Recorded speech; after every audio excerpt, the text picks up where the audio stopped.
Hello दोस्तों, तो आज हमारा ज्योग्राफी का चैप्टर 1 जो चल रहा था उसका लेक्चर नंबर 4 है, यानी कि क्लास नंबर 4 है। 3 क्लास पहले हो चुका है, चौथा क्लास आज है। तो चलिए देखते हैं आज का जो टॉपिक है। उसका नाम है कि विकास के स्तर के आधार पर संसाधन कितने प्रकार के होते हैं। तो विकास के स्तर के आधार पर संसाधन कितने 4 प्रकार के होते हैं, जिसमें पहला का नाम है संभावित संसाधन, दूसरा का नाम है विकसित संसाधन, तीसरा का नाम है भंडार संसाधन और चौथा का नाम है संचित कोश संसाधन।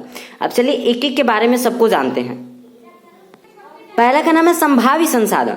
अब देखिए नाम में ही पता चल जा रहा है कि जिसका संभावना है, तो उसमें लिखा है कि वैसे संसाधन जिससे भविष्य में उपयोग में लाए जाने की संभावना है। मतलब अभी नहीं, भविष्य करने का अर्थ है आगे उपयोग में लाए जाने की संभावना है, उसे हम क्या कहेंगे, संभावित संसाधन कहेंगे। बस अब देखिए जैसे में क्या लिखा हुआ है कि हिमालयी क्षेत्र का, यहाँ पे हिमालयी क्षेत्र मतलब जितना दूर में हिमालय पर्वत फैला हुआ है ना, उसी को हिमालयी क्षेत्र कहते हैं। तो हिमालयी क्षेत्र का खनिज, अब खनिज कहने का अर्थ है कि कोयला हो, पेट्रोलियम हो, सोना हो, हीरा हो। तो यहाँ पर जो हिमालय का जो पर्वत है ना, वहां पर बहुत अंदर तक की गहराई में ये सब चीजें है, इसलिए उसे अभी उतना खुदाई नहीं हुआ है, इसलिए उसे भविष्य में उपयोग में लाए जाने की संभावना है। ये सब जो चीजें है ना, जैसे सोना है, हीरा है, ये सब कोयला है, इसको बहुत वहां अंदर तक की गहराई में वहां पर छिपा हुआ है, इसलिए उसे अभी तक उतना खोदा नहीं गया है। ठीक है, अगला कहता है कि राजस्थान एवं गुजरात में पवन और सौर ऊर्जा। अब देखिए पवन का अर्थ तो क्या है, वायु। अब देखिए सौर ऊर्जा मतलब सौर ऊर्जा क्या होता है, जो सूर्य से जो ऊर्जा प्राप्त होता है उसी को सौर ऊर्जा कहते हैं। आगे एक ऐसा समय आने वाला है कि जब पेट्रोल नहीं रहेगा तो गाड़ी किससे चलेगा, गाड़ी के आगे जो सोलर होता है ना, सोलर जो सबके घर में उपयोग होता है, अभी तो लाइन आ गया है, पहले सोलर का उपयोग होता था, तो वो सब चीजें से क्या चलेगा, गाड़ी चलेगा। ठीक है, इसलिए सूर्य के जैसा ऐसा चीज का निर्माण हो रहा है, उसी को सौर ऊर्जा बोलते हैं। अगला कहता है दूसरा नंबर का नाम है विकसित संसाधन।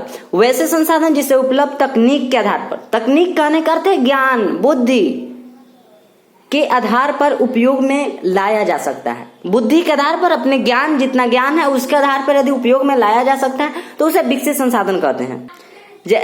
जैसे में कहता है कि कोई लकड़ी, कोई लोहा। अब देखिए एक दिन हमने बताया था कि कोई लकड़ी, अब एक लकड़ी से हम क्या क्या बना सकते हैं, कुर्सी भी बना सकते हैं, टेबल भी बना सकते हैं, चौकी भी बना सकते हैं, खिड़की भी बना सकते हैं। तो यहाँ पर क्या लगेगा, बुद्धि। बिना बुद्धि के तो होने वाला है नहीं, बिना ज्ञान के तो ये सब होने वाला है नहीं। तो इसलिए कह रहा है कि वैसे संसाधन जिसे उपलब्ध तकनीक यानी कि ज्ञान के आधार पर प्रयोग में उपयोग में लाया जाता है, लाया जा सकता है, उसे विकसित संसाधन कहते हैं। मतलब ऐसा विकसित है, ऐसा नहीं कि विकसित नहीं है, ऐसा विकसित है। लकड़ी क्या है, विकसित है सब, लेकिन उसमें क्या लगता है, ज्ञान। बस इसमें इतना ही जानना है। ठीक है, कि तकनीक के आधार पर उस जिसे हम उपयोग में ला सकते हैं उसे विकसित संसाधन, जिसमें तकनीक लगाकर यदि उपयोग में अपने जीवन में ला दिए उसे विकसित संसाधन कहते हैं। अगला तीसरा में कहता है कि भंडार संसाधन क्या है। तीसरा का नाम है भंडार संसाधन। तो वैसे संसाधन जिसे उपयुक्त तकनीक के अभाव में, तकनीक के अभाव कहने का अर्थ है कि हमारे पास उतना भी ज्ञान नहीं है, अभाव में, वर्तमान में तो उपयोग में नहीं लाया जा सकता, उसे ही हम लोग भंडार संसाधन कहते हैं। मतलब अभी उसका उपयोग में नहीं ला सकते हैं। वैसे संसाधन जिसे उपयुक्त तकनीक के अभाव में वर्तमान में उपयोग में नहीं लाया जा सकता, उसे हम भंडार संसाधन कहते हैं। हमारे पास उतना ज्ञान नहीं है, अभी विकसित उतना भी ज्ञान नहीं हुआ है, इसलिए उसे वर्तमान में, वर्तमान करने का अर्थ है जो चल रहा है उसमें उपयोग में उसे हम नहीं ला सकते हैं, तो उसे ही हम भंडार संसाधन कहते हैं। जैसे हम कहते हैं जल, हाइड्रोजन और ऑक्सीजन। जल का तो हम लोग उपयोग करते हैं विद्युत के रूप में। जल से क्या बनता है, विद्युत बनता है बड़े स्तरों पर, तो उतना अभी हम लोग उपयोग नहीं करते हैं। बनता है, बिल्कुल बनता है जल से विद्युत, लेकिन हम लोग उतना उपयोग नहीं करते हैं। उसी टाइप से आगे हाइड्रोजन का भी उपयोग होगा, ऑक्सीजन का भी उपयोग होगा। इसका तो हम लोग कर रहे हैं, लेकिन इन दोनों का अभी नहीं कर रहे हैं। हाइड्रोजन और ऑक्सीजन का आगे उपयोग में आएगा। हमारे पास उतना भी तकनीक नहीं हुआ है, बुद्धि नहीं हुआ है, जिसे हम वर्तमान में, इसलिए हम उपयोग में नहीं कर सकते। इसे भविष्य में इसे उपयोग में लाए जाने की संभावना है। ठीक है, तो चलिए अगले स्लाइड को देखते हैं। अगला कहता है संचित कोश संसाधन। तो वैसे संसाधन जिसे उपलब्ध तकनीक के आधार पर प्रयोग में लाया जा सकता है। तकनीक मतलब ज्ञान बुद्धि टेक्नोलॉजी के आधार पर यदि प्रयोग में लाया जा सकता है उसे संचित कोश संसाधन कहते हैं। जैसे नदी के जो जल है उसे भविष्य में जल विद्युत उत्पन्न करने में उपयुक्त हो सकते हैं।